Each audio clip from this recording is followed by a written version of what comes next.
Hello, my name is Kurt, and I'm super excited to be able to show you the new beta release that just launched to all beta users and will very soon be coming to all of our regular Responsible users. What we did is we added 4 new modules, but we did it in a much different way than we ever have before. Normally, when you go to see your modules, you'd go to Company Profile and you would turn on or off any modules that you would use. But we didn't just design 4 new modules, we actually designed a brand new flow of how everything is used. So everything that you have in what we now call the legacy module area will still be turned on or off depending on how you used it. But you'll notice that we now have, under settings, we have something called services. Now in the services area, you'll find those 4 modules, which I'm going to show you in a minute. But I want you to keep in mind that right now the legacy modules use a proposal builder, a package builder, and also the pricing options right there. So these areas here, in addition to this area, all will no longer have anything to do with anything in your services area. And this is what we're basically referring to as your new modules.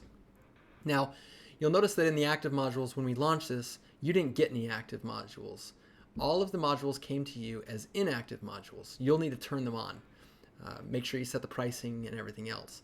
Now, we did use a lot of the same theory that built each module, but we gave you tons more flexibility, and I want to take you through the deck cleaning module just so you can see how it works. Keep in mind that the new gutter whitening, lawn care, and maid service module all follow very similar principles, but I'm going to take you in depth with the deck cleaning module. First thing you'll notice is that it's inactive. You can just click here to make it active or to edit it. I'm going to edit it. You'll notice that you can change the name and the nickname, and this is fine. Just keep in mind that if you call it something different than deck cleaning, Responsive is still going to treat this as a deck cleaning module. So you might want to call it something like deck restoration or deck painting maybe, but you definitely don't want to go too far away from what the intended purpose of the module is, and you'll understand why in a little bit. Also notice that right here, this is what we used to call the package builder. You can still add lines or delete lines as you choose to add all of the different options that you want to make within each service level. Basic, deluxe, and premium can all be changed to be a new name. But keep in mind that in the old module builder, when you changed premium to say best, all of your modules premium package would become the best package. But that's not the case anymore. Due to user demand, we have made it so that every single title of the packages is unique to the specific module that you're editing. So I'm calling this premium. I'm going to go ahead and just leave all of the options here as they are, but keep in mind again, you can change those like you always did before. And now you can also use something called individual item. Individual item just makes this an add-on service. It'll just make one price and there won't be any package items. But let's go ahead and turn that on, and let's go ahead and re-enable. After we do that, we disabled these packages. But keep in mind that you can disable packages just like you could before, and it works just as you'd expect. I also want to point out that there's a 4-step process to setting up each module. So step 1 for deck cleaning, you've already seen all of it. When you click next, you'll be taken to step 2. And this is where you'll have the 4 factors that are used to build out the module.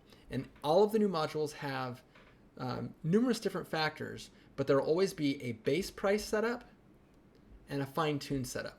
The way it works is that in the base price setup, this is where you're going to get the actual nuts and bolts of the job that you will use as your base price, and fine-tuning is going to be factors that you may multiply a percentage of that. So for example, let's say that once we understand all of this and we want to bid as a base price $100 to do something, maybe you want to make it so that if they have a cedar deck, that you might add 10% to the base price.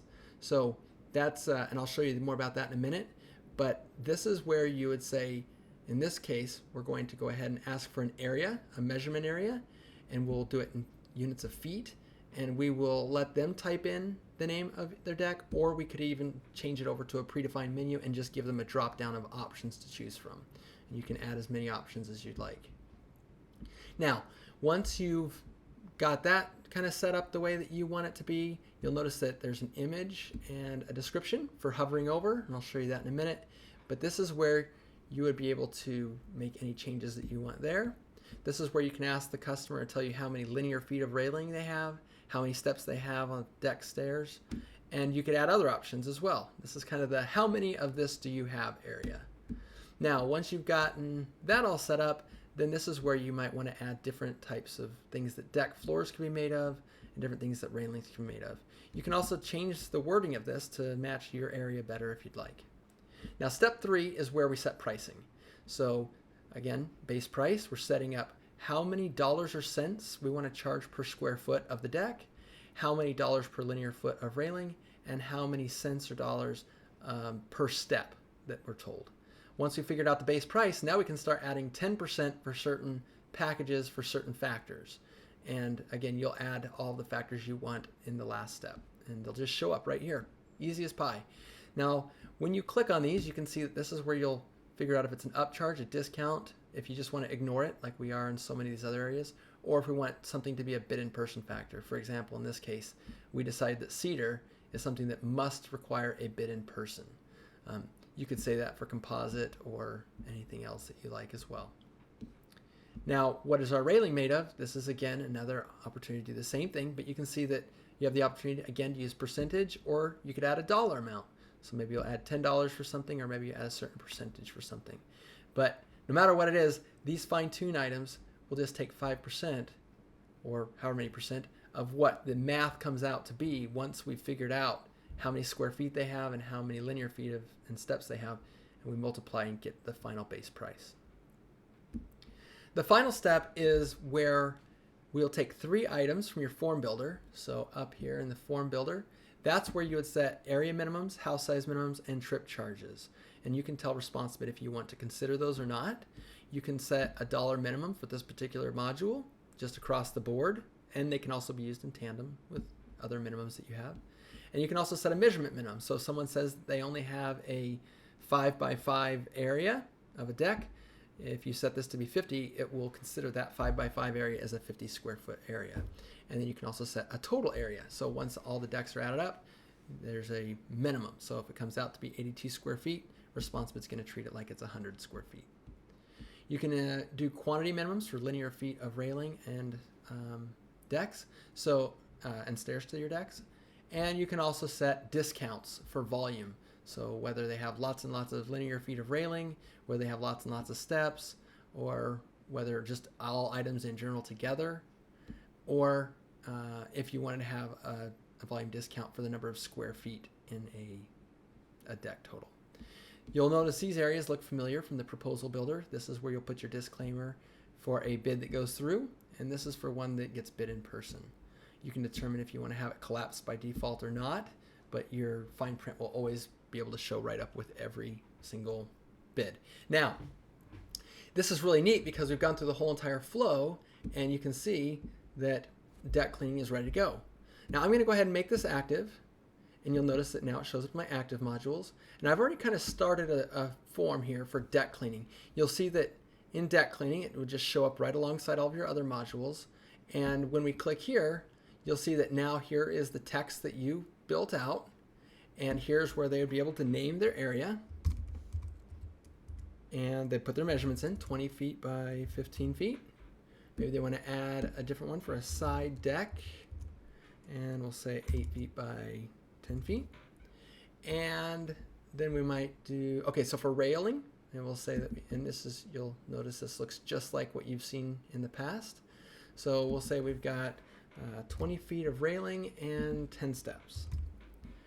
Now, oops, I scrolled on top of that. That'll work just fine. So what is the deck floor made of? Here's all the options we chose, and you saw that you can add as many as you like.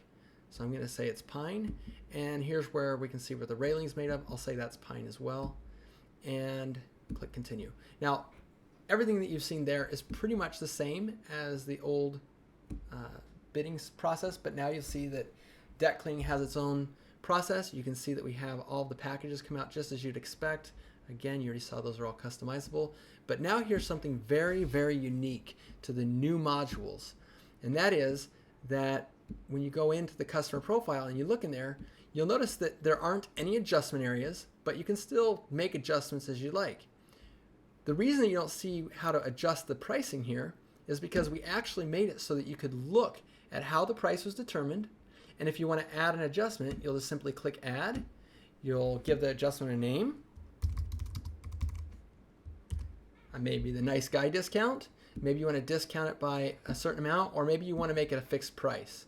So instead of $83, maybe I want to do a fixed price of $75. And I could do this as a one-time discount, or I could leave it however I'd like. And I'm going to go ahead and save that. And then you'll notice that I have some unsaved changes. So now I can save the bid, and you'll see that now the price is $75. You probably also have realized why we want to go ahead and make all of your legacy modules work just like this, because it's so much easier to use, so much more powerful, and we are going to start that project once we get all of this up to production.